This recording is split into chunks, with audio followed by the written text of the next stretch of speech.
चलिए जानते हैं बिहार में हुए कांग्रेस अधिवेशन। पहले जान लेते हैं कि अधिवेशन का मतलब क्या होता है। देखिए अधिवेशन का मतलब होता है, जैसे मान लेते हैं दो दो ग्रुप है लड़का का, और दोनों ग्रुप में अगर लड़ाई हो गया तो लड़ाई होने के बाद पहला एक ग्रुप जीत गया, दूसरा हार गया, तो जो हारे हुए ग्रुप है वो टेंशन में रहेगा, क्योंकि उसका टांग टूटा हुआ रहता है। तो टेंशन में रहता है तो मीटिंग बैठाएगा कि उसका कैसे टांग तोड़ा जाए। तो उसको जिस मीटिंग आप लोग बोल रहे हैं उसी को यहाँ अधिवेशन होता है, लेकिन वहाँ टांग तोड़ना था, लेकिन यहाँ टांग को जोड़ना है। यानी कांग्रेस अधिवेशन मतलब देश के लिए, देश के हित में होता है। यहाँ पे टांग तोड़ने वाला बात नहीं है, देश के हित में होता है, टांग जोड़ने के वाला बात होता है।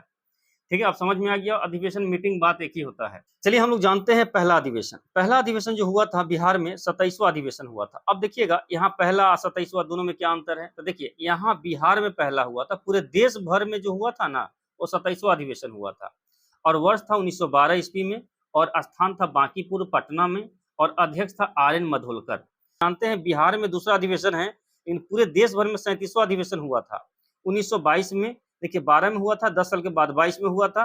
स्थान था गया, और अध्यक्ष था चित्तरंजन दास, जिसको CR दास भी कहते हैं। अब बात करते हैं तीसरा अधिवेशन। तीसरा अधिवेशन जो हुआ था 54वां अधिवेशन पूरे देश भर में, अब बिहार के लिए तीसरा अधिवेशन हुआ था 1940 में हुआ था। स्थान था रामगढ़, और अध्यक्ष था मौलाना अबुल कलाम आजाद। अब चलिए बात करते हैं हम लोग 54वां अधिवेशन।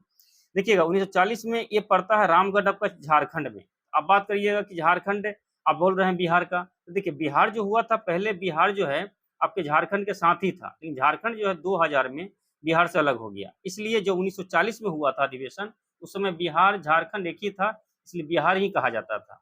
लेकिन अभी के डेट में अगर कहा जाए तो बिहार में 2 ही अधिवेशन हुआ है, 27वां अधिवेशन और 37वां अधिवेशन 1912 1922 में। ठीक है, वीडियो अच्छा लगा तो लाइक सब्सक्राइब कीजिएगा। जय हिंद।